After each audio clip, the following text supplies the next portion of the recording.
नमस्कार, बहुत स्वागत है आप सभी का। मैं हूं आपके साथ नैना यादव, लेकर हाजिर हूं हमारा खास शो इंडिया बोल रहा है।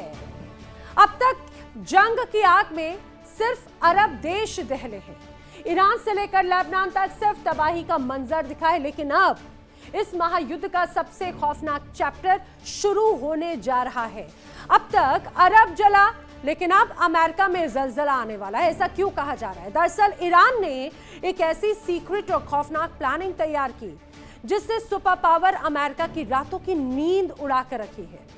और समझिए, ईरान की तरफ से जो नई रणनीति तैयार की गई वो सिर्फ कागजी नहीं है, वो सिर्फ शब्दों तक नहीं है, वो सिर्फ बयानबाजी की नहीं है, बल्कि समंदर पार तबाही का वो ब्लूप्रिंट है जो पूरी दुनिया को दहलाने वाला है। ईरान अब सिर्फ अपने प्रॉक्सी ग्रुप्स के भरोसे नहीं है, बल्कि वो अब सीधे अमेरिका की धरती को निशाना बनाने की तैयारी में है। आंखों में आंखें डालकर चेतावनी दे रहा है। वॉशिंगटन से लेकर न्यूयॉर्क तक ईरान के स्लीपर सेल्स पूरी तरह से एक्टिव हो चुके हैं। साइबर अटैक से लेकर बड़े नेताओं को टारगेट करने और वीआईपी इलाकों में कोहराम मचाने की साजिश रची जा चुकी है। अमेरिका ये सोच रहा था कि जंग उसके घर से 7 समंदर पार दूर, लेकिन ईरान इस मुगालते को पूरी तरह से मटियामेट करने के लिए बारूद का ढेर तैयार कर चुका है। अमेरिका में घुसकर वार करने का प्लान अब ईरान बना चुका है। ईरान ने क्लियर कट कहा कि तुमने हमारे घर में आकर छेड़ा है तो अब छोड़ेंगे तो तुम्हें भी नहीं। अब अमेरिकी बॉर्डर पेट्रोल की खुफिया रिपोर्ट के अनुसार जो तस्वीरें सामने आई, जो खबरें सामने आई, वो एक एक करके मैं आपको बताती हूँ। दरअसल अमेरिका में घुसकर मारने की बड़ी तैयारी ईरान की एक खुफिया रिपोर्ट के हवाले से खबरों की सामने आई है। अमेरिका के बड़े शहरों को टारगेट करने की प्लानिंग में एक तरह से ईरान है। इस रिपोर्ट के अनुसार कई ईरानी एजेंट्स अमेरिका में घुस चुके हैं। इस रिपोर्ट के अनुसार मैक्सिकन कार्टेल्स के रूट का भी इस्तेमाल एक तरह से ईरान कर रहा है। ईरान के टारगेट लिस्ट में वायोमिंग है, ऊटा है, नेब्रास्का है, कोलोराडो है, न्यू मैक्सिको है, वॉशिंगटन है, कैलिफोर्निया भी शामिल है। यूरोप कनेक्शन का भी इस दौरान जमकर खुलासा हुआ। जानकारी सामने आ रही है कि ईरान यूरोप का बहुत फायदा उठा रहा है, उसका भी इस्तेमाल कर सकता है। आईआरजीसी का जो डार्क फ्लीट और किनाहन ड्रग कार्टेल का कनेक्शन साफ तौर से काफी लंबे वक्त से नजर आया। किनाहन कार्टेल आयरलैंड का काफी शक्तिशाली ग्रुप माना जाता है। ईरान यूरोप के जरिए अब अमेरिका में बड़ी घुसपैठ करने की तैयारी में है। 2029 तक अमेरिका पर हमला करना एक तरह से ईरान की बड़ी ख्वाहिश है। ईरान ऐसा वार करना चाहता है कि यूएस फिर कभी भी सर ना उठा सके। अब आईआरजीसी के जो कमांडर इन चीफ हैं, उनके वरिष्ठ सलाहकार हैं रजा नकवी। रजा नकवी ने ऐलान ऐसा किया कि सभी की नींद उड़ा दी। रजा नकवी ने ऐलान किया है कि ईरान ना सिर्फ अमेरिका पर हमला करेगा, बल्कि तब तक हमले करते रहेगा जब तक ट्रंप राष्ट्रपति के पद पर रहेंगे। इधर अमेरिका दहलाने की तैयारी एक तरफ की जा रही है, उधर ईरान के पड़ोस में बसे अरबों देशों के हाथ पांव फूल चुके हैं। जो अरब देश अब तक इस जंग को एक तरह से सिर्फ दूर से देख रहे थे, महसूस करने पर भी उनके ये कहा जाए कि सांसें अटक रही थीं, वो अब कहीं ना कहीं ईरान से बहुत बुरी तरह से डरे हुए हैं, ईरान के कहर से डरे हुए हैं। और यही वजह है कि तमाम अरब देश अब अमेरिका के साथ नहीं जाना चाहते। अमेरिका के भरोसे रहने के बजाय अब खुद को ईरान के भीषण कहर से बचाने के रास्ते तलाश कर रहे हैं। वो रास्ते कैसे भी हो सकते हैं?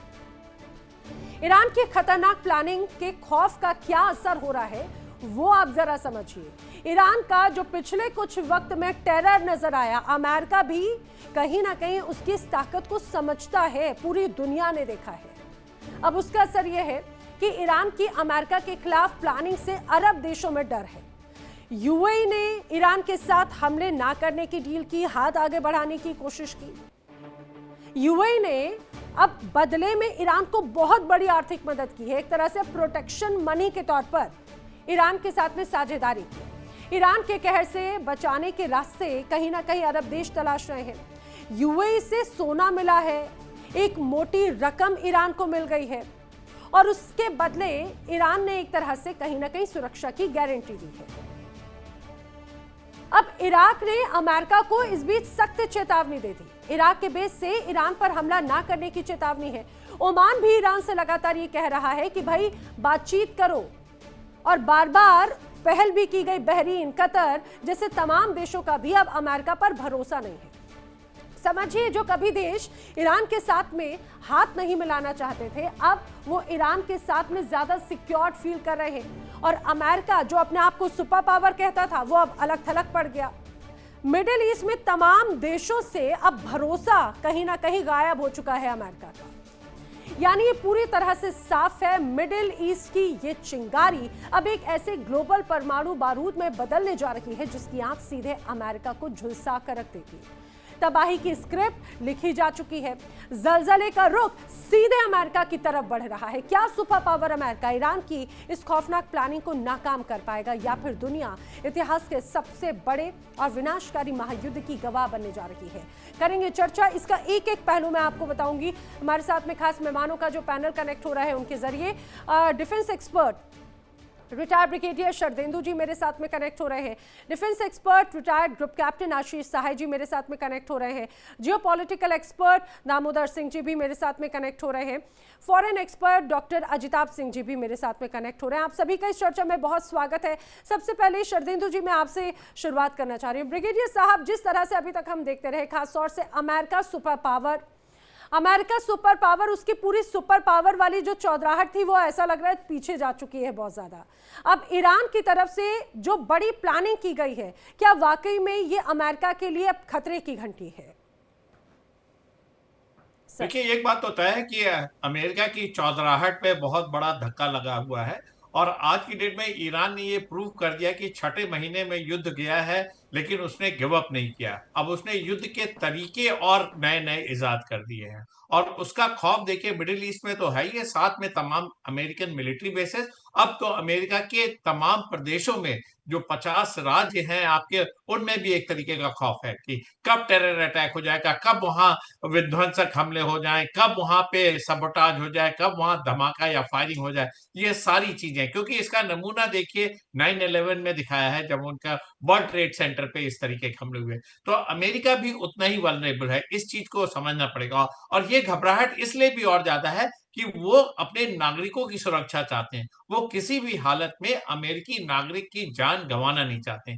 एक भी सोल्जर मरता है तो उनके यहाँ सुगबुगाहट हो जाती है, विड्रॉ करो विड्रॉ करो विड्रॉ करो, या हमले करो हमले करो। मतलब कि जब आप लॉस ऑफ लाइफ को इतना इंपॉर्टेंस देते हैं, तो आप दूसरों की भी लॉस ऑफ लाइफ के लिए भी जिम्मेदारी लीजिए।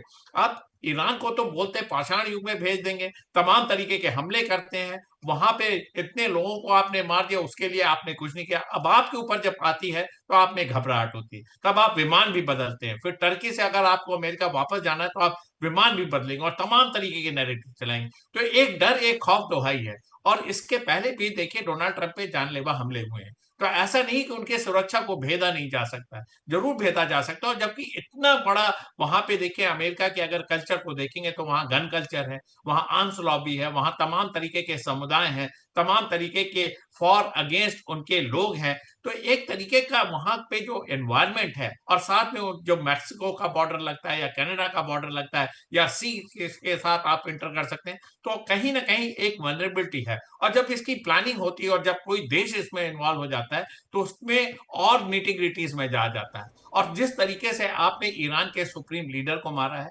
आईआरजीसी के कमांड स्ट्रक्चर को नुकसान पहुंचाया, और एक लगातार वन साइडेड आपने अटैक किया ईरान के ऊपर, ईरान ने तो सिर्फ रिटेलिएशन किया। इस वजह से अमेरिका में और घबराहट है। ये देखिए डोनाल्ड ट्रंप का समय अभी जो भी बचा हुआ है, उसमें वो पूरी तरीके से सजग रहेंगे। वो बार बार इसको इनकैश करने की कोशिश करेंगे, और मिड टर्म इलेक्शन में भी इसको इनकैश करेंगे कि जब अमेरिका का राष्ट्रपति सुरक्षित नहीं है, लिहाजा ईरान के जो प्रॉक्सीज है, ईरान का जो टेररिज्म को जो बढ़ावा देते हैं, प्रॉक्सीज के थ्रू अटैक कराते हैं, उसको वो इनकैश करने की कोशिश करेंगे। और इसी वजह से वो इसको इलेक्शन का मुद्दा बना के जीतने की कोशिश करेंगे। एक डर का वातावरण वहां क्रिएट कर रहे हैं, डर से वो अपनी राजनीति को आगे ले जा रहे हैं। तो बात है ना सर। नहीं तो अमेरिका को इसमें घबराने की बात नहीं। आपके पास बहुत बड़ा फेडरल स्ट्रक्चर है, एफआईबी है, तमाम तरीके की सिक्योरिटी एजेंसी हैं जो आपके टीयर्ड में आपकी सिक्योरिटी देती हैं। आपके सिक्योरिटी को भेजना इतना आसान नहीं है, लेकिन एक माहौल क्रिएट किया जा रहा है ऐसे समय, क्योंकि आप युद्ध से निकल नहीं पा रहे हैं। सेंटकॉम के जनरल की आप सुनते सर नहीं हैं, यही तो बात हो अपनी जाती है ना, मनमानी करते यही हो तो कहीं बात हो पे। जाती है कि एक तरह से उनकी इंटरनल रिपोर्ट्स, खुद पेंटागन के कई अधिकारी लगातार ये कहते रहे हैं कि ईरान को हल्के में आका नहीं जाना चाहिए, लेकिन फिर भी अगर ये परिस्थितियां इस तरह की बनती हुई नजर आई। डॉक्टर अजिताभ सिंह, मैं जल्दी से आपसे ये जानना चाह रही हूँ, खासतौर से मिडिल ईस्ट का जो बदलता सिनेरियो, बदलते ये तमाम कैलकुलेशंस, अब यूएई ने एक तरह से प्रोटेक्शन मनी देकर ईरान के साथ में एक बड़ी साझेदारी कर ली और ये कह दिया भाई हम पूरी तरह से सेफ हैं। क्या ये भी एक बहुत बड़ा झटका अमेरिका के लिए है? अब बिल्कुल नैना जी, आपने बिल्कुल सही कहा। देखिए, ये यूएई की जो खबरें आई है कि सोना दिया है, पैसा दिया है, इस तरह की खबरें कतर के बारे में भी आ चुकी हैं और कहीं ना कहीं हाँ, सऊदी भी इस तरह के मेलजोल की कोशिश कर रहा था। ये पहले इस तरह की खबरें आई हैं, तो निश्चित रूप से ये दिखाता है कि खाड़ी के देशों का भरोसा अब अमेरिका पे कम हो गया है और वो छटपटाहट में एक तरफ तो वो एग्रीमेंट कर रहे हैं, चाहे ये मक्का डील हुआ, त्रिकुट बन गया, दूसरी तरफ रूस से भी ऐसी भी खबरें आई हैं कि सऊदी अरब, यूएई रूस से भी जुड़ रहे हैं।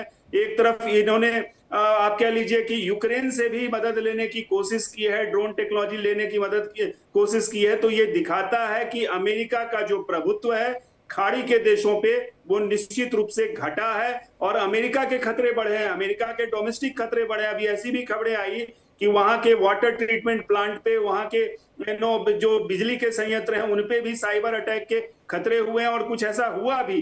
तो ये दिखा रहा है कि अमेरिका का, चाहे वो पॉलिटिकल हो चाहे वो सैन्य में भी, देखिए आप, पॉलिटिकल डिवाइड तो है ही, आर्थिक रूप से भी वहां पे कमजोरी हो रही है अमेरिका की, सैन्य डिवाइड भी हो रहा है। जिस तरह के अभी आ रहे हैं खबरें आ रही हैं कि अब्राहम लिंकन पे कैसे वहां सैनिक, उस पे एक तरह से कह लीजिए विद्रोह की आग इस तरह की कभी नहीं सुनी जाती थी कि सेना में इस तरह की करना चाहते हैं वो, या एक दूसरे की हत्या कर देंगे या खुद निपट जाएंगे। हत्या की भी खबरें आई हैं। वहां तो ऐसा भी कहा जा रहा है कि 7 सैनिक शायद आपस में लड़े हैं और कूद गए हैं, इस तरह की खबरें आ रही हैं। तो ये अमेरिका से न एक्सपेक्ट किया जाता है, न कभी ऐसा सोचा गया, और जो नहीं सोचा गया वो अब हम अमेरिका के अंदर और अमेरिका के बाहर देख रहे हैं। तो ये अमेरिका की इमेज को, अमेरिका के प्रभुत्व पे करारा चोट लगता दिख रहा है। देखिए सर, यही तो बात है, एक प्रभुत्व पे बड़ा प्रहार सीधे सीधे यहाँ पर नजर आ रहा है। आशीष जी, अब खासतौर से जिन 7 शहरों का नाम लिया उसमें वॉशिंगटन का भी जिक्र है, कैलिफोर्निया का भी जिक्र है, बड़े ऐसे इलाके जहां पर टारगेट करने की बात कही गई, यानी कि, और उसमें ये कि कई ऐसे लड़ाके तो दाखिल भी हो चुके हैं। हालांकि इस तरह की पहले भी रिपोर्ट्स आई थी कि अमेरिका के घर के अंदर घुस चुका है ईरान, बड़ी तस्वीरें भी नजर आई। ये कितनी डराने वाली और चिंता वाली बात है खासतौर से डोनाल्ड ट्रंप के लिए? ना अमेरिका का इंटरनल सिक्योरिटी, आईएस कंडीशन बोलते हैं उसको हम, इंटरनल सिक्योरिटी बहुत ही ज्यादा चैलेंज्ड है। एक ये सत्य बात है, और अमेरिकन प्रेसिडेंट हमेशा हाईएस्ट सिक्योरिटी जोन में रहते हैं और उसके बावजूद वहां के इतने प्रेसिडेंट्स को एलिमिनेट किया गया है। ट्रंप भी उनमें से एक हैं जिन पे 2 या 3 डायरेक्ट शॉट्स, हेड शॉट्स लिए गए हैं। तो ये एक रियलिटी है अमेरिकन यूनियन की, आप बोलें, जहां पे उनके इंटरनल फोर्सेस, वहां का गन कल्चर, वहां पे बहुत ज्यादा radicalised, polarised society because of very major reasons, कि वहां पे जो लैटिन अमेरिकन कंट्रीज या वहां का immigration policy, open border, left leaning Democrats अब वो कम्युनिस्ट होते जा रहे हैं। तो ये अमेरिका का इंटरनल सिक्योरिटी थ्रेट है जो बहुत हाई ऑर्डर का है। उसमें ईरान समर्थक, उसमें ज्यूज, उसमें इस्लामिक रेडिकल्स, सारे लोग हैं, और उनको गन कल्चर की वजह से अक्सर आप देखते हैं कभी चर्च में, कभी मॉस्क में, वहां पे, या स्कूल्स में, हॉस्पिटल्स में, कहीं भी वो गोलीबारी करके लोगों को मारते हैं, और प्रेसिडेंट्स को कई बार मारा गया है, इंक्लूडिंग ट्रंप पे अटैक्स हुए। इसमें ईरान का क्या role? Iran as a nation या ईरान के जो डायरेक्ट प्रॉक्सीज हैं वो यूएस तक जाकर और कोई ऐसा 9/11 रिपीट कर पाएंगे, इसमें मुझे डाउट्स हैं। हाँ, वो जो इस तरह की घोषणाएं करते हैं जो अनलाइक अ स्टेट होता है कि अगर किसी ने ट्रंप को मार दिया तो हम इतना उसको डॉलर्स देंगे, इतना $1 मिलियन देंगे, वो इंस्टिगेट करते हैं, प्रोवोक करते हैं वहां के स्लीपर सेल्स को या ऐसे लोगों को जो ईरान से अलाइंड हैं या अमेरिका से या ट्रंप की पॉलिसीज से नाराज हैं, भले वो ईरान के ना हो। लेकिन अभी ऐसे बहुत से लोग हैं कि आइस जो है उनका इमिग्रेशन कस्टम्स एनफोर्समेंट और डीओजे के कुछ जो डायरेक्टिव्स चल रहे हैं, इन सब चीजों से बहुत से अमेरिकन इमिग्रेंट्स ट्रंप से, रिपब्लिकन से खासा नाराज हैं। हम इन दोनों चीजों को ना जोड़कर नहीं देखते कि ईरान की वजह से ये हालत है इंटरनल सिक्योरिटी अमेरिका की। अब गल्फ पे आए, ये बात एकदम दुरुस्त है कि जब अमेरिका और इजराइल की बात होगी तो gulf countries will have a organic alliance towards each other. ये तो यूनाइटेड स्टेट्स का जो बेसिस है गल्फ में, जीसीसी कंट्रीज में, जॉर्डन में, जो कि उनको कंपल्शन में साथ देना पड़ता है, आपस की शिया सुन्नी की लड़ाई वो करते रहेंगे। लेकिन जैसे इजराइल या अमेरिका जिनके साथ उनका मानसिक तौर पे दुराव है, हेट्रेड है, डीप रूटेड हेट्रेड है, उसमें वो सारे एक हो जाएंगे। और यही आपको अभी स्थिति दिख रही है कि कतर पीछे पीछे क्या कर रहा है, बहरीन क्या कर रहा है, यूएई क्या कर रहा है। जी आप कुछ कह रही थी ना? नहीं, मैं बिल्कुल आप इस बात में बिल्कुल सहमति जता रही हूँ कि कतर ने भी यही किया, यूएई ने भी यही किया, और कई ऐसे देश हैं जो अब अमेरिका से कन्नी काट रहे हैं और सीधे सीधे ईरान के सामने सरेंडर हो रहे हैं। जी, तो इसका क्योंकि ये ऑर्गेनिक अलायंस है, इनको ज्यूज से, इनको पैलेस्टीनियन स्टेट से जो हमदर्दी है, ज्यूज से जो हेट्रेड है, एंटी ज़ायनिस्ट, एंटी सेमिटिक, ये बहुत बहुत दिनों, दशकों का है, ये ओवरनाइट नहीं जाएगा। और ये चांस की बात है कि इन्होंने ईरान के प्रति अमेरिकन बेसिस को बनाया था कि ईरान वर्सेस सऊदी होगा तो अमेरिकन बेसिस ईरान के खिलाफ। लेकिन अमेरिका ने इसमें एक टैक्टिकल एरर किया कि इजराइल के केस को लेकर लड़ गए। अगर अमेरिका अभी भी सिर्फ ईरान वर्सेस अमेरिका रखता तो 10% 20% चांसेस थे कि ये लड़ाई में ये कंट्रीज बहुत दिनों तक अमेरिका का साथ दे देती, because Shia Sunni is a reality of Gulf, कौन डोमिनेट करेगा किसको। लेकिन इजराइल के आते ही, ज्यूज के आते ही वो एक हो जाते हैं। और यही एक टैक्टिकल या इसको स्ट्रेटेजिक ब्लंडर बोल सकते हैं आप। अमेरिका को अगर कुछ करेक्शंस करने थे खोमैनी रेजिम के खिलाफ, उनकी रेडिकल थिंकिंग या प्रॉक्सीज के खिलाफ, तो इजराइल को बाहर रखना चाहिए था। इनका जिसने भी ये जो थिंक टैंक था उसने ये गलती कर दी है, और उसी का खामियाजा अब ऐसी चौराहे पे ट्रंप खड़े हैं कि या तो वो अपने मतलब he has to put his guys in line of fire, harm's way, जिससे वो उनका सब कुछ खत्म हो जाएगा, उनकी सारी रिपब्लिकन्स डूब जाएंगे अमेरिका में मिड टर्म में, और नहीं तो उनको एक ऑफ रैंप चाहिए होगा। हालांकि जस्ट 10 सेकंड्स मोर, अभी जो उन्होंने एक नाकेबंदी लगा रखी है वो ईरान की कमर तोड़ रही है, और इसीलिए ईरान डेस्परेट हो रहा है। जी हालांकि सर नाकेबंदी लगा रखी है, ईरान की डेस्परेशन की बात कहूं या बल्कि मुझे तो ऐसा लग रहा है दामोदर जी, फिलहाल कई बार ये कहा जाता है कि कुछ जंग ऐसी होती है जिसमें कई बार नुकसान भी आपको फायदा ही दे जाता है। ईरान के लिए शायद यही वाली जंग का ये वाली जो कहावत है मुफीद बैठती है क्या? उसने नुकसान झेला लेकिन उसने पाया वो सब तो जो शायद उसकी ख्वाहिशें थी जो अभी तक अधूरी रह गई, क्योंकि उसकी जो फ्रीज्ड संपत्तियां हैं पूरी ना सही, धीरे धीरे स्टेप बाय स्टेप उसको एक तरह से मिलती हुई नजर आ रही है। ये बड़ा इंपॉर्टेंट है उसके लिए भी। नैना, आपकी आवाज नहीं आई बिल्कुल भी, ये कुछ इशू है। अच्छा। काफी देर से इशू चल रहा है। अगर सारे पैनलिस्ट को आ रही तो मैं एक बार जानना चाहूंगा। ठीक है, क्या अभी आपको मेरी आवाज आ रही है दामोदर जी? अभी आ रही है? सबके साथ इशू है? सबको आ रही है आवाज? सबको आ रही है। साहिर सर, आपको आवाज आ रही थी क्या? ना नहीं क्लियर।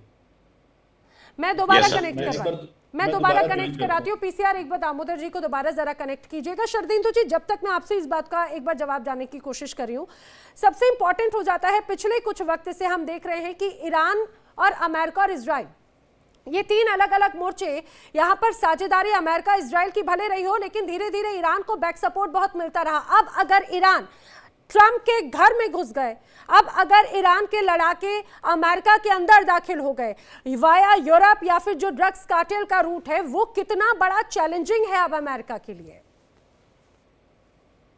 देखिए, एक अमेरिका के लिए थ्रेट तो जरूर पोज करता है। जब आप इस ड्रग कार्टेल के थ्रू अमेरिका में एंट्री की बात करते हो तो ये एक बहुत बड़ा नेटवर्क है और ये पूरे विश्व में फैला, और उसका कंजप्शन, उसकी स्मगलिंग और उसके जो होल्डर्स हैं वो बड़े इफेक्टिव हैं। उनका एक अलग साम्राज्य है, अलग तरीके की दुनिया में वो जीते हैं, तो उससे उनकी एक्सेसिबिलिटी तो हर जगह है। ये ड्रग्स के जो आकाज हैं अमेरिका में या लैटिन अमेरिकन कंट्रीज में, ये पूरे तरीके से सकती हैं। अगर इसके थ्रू इनके प्रॉक्सीज की एंट्री होती तो डेफिनेटली आप रूल आउट नहीं कर सकते कि अमेरिका इससे प्रोटेक्टेड है। अमेरिका में इसकी एंट्री हो सकती है, आर्म्स कल्चर ऑलरेडी एग्जिस्ट कर रहा है, डिसग्रंटलमेंट है, और साथ में आप ऐसे लोगों को जरूर इन्फ्लुएंस कर पाएंगे जो ईरान के साथ सिंपैथी रखते हैं, तो उनको आप एक्सप्लॉइट करके इसमें लगा सकते हैं। और साथ में जब एक नेशन इन्वॉल्व होता है तो इस तरीके की उसको तमाम तरीके के वेयरहाउस अवेलेबल होते हैं जिससे कि वो इस तरीके की घटनाओं को अंजाम दे सकता। और इसमें ईरान की देखिए महारत हासिल है, वो तमाम तरीके के प्रॉक्सीज को सपोर्ट करता है, उसको पता है कि इस तरीके के आइसोलेटेड इंसिडेंट्स को किस तरीके से अंजाम देना है। तो 9/11 रिपीट नहीं होगा ये तो कहा जा सकता है, लेकिन इस तरीके की आगे घटनाएं नहीं होंगी, इसको रूल आउट नहीं किया जा सकता है। एक अलग डोमेन पे जा रहा है, उसने अमेरिकन बेसिस पे हमला करके मिडिल ईस्ट में देख रखा, चाहे वो बहरेन हो, चाहे कुवैत हो, चाहे कतर हो, चाहे सऊदी अरब का हो, उसने स्ट्राइक किया और डिस्ट्रॉय किया है। बहरेन में तो उसने 5th फ्लीट का जो हेडक्वार्टर है उसको पूरी तरीके से डिस्ट्रॉय कर दिया है। तो ये हालत कर दी कि कुवैत से अमेरिकन सोल्जर्स को विड्रॉ करना पड़ा। देखिए इंडिया डेली 24/7 अब आपकी स्मार्ट टीवी पर। इंडिया डेली मौजूद है सभी डिजिटल प्लेटफॉर्म पर लाइव और लगातार। इंडिया डेली 24/7 हर दिन राष्ट्र को समर्पित।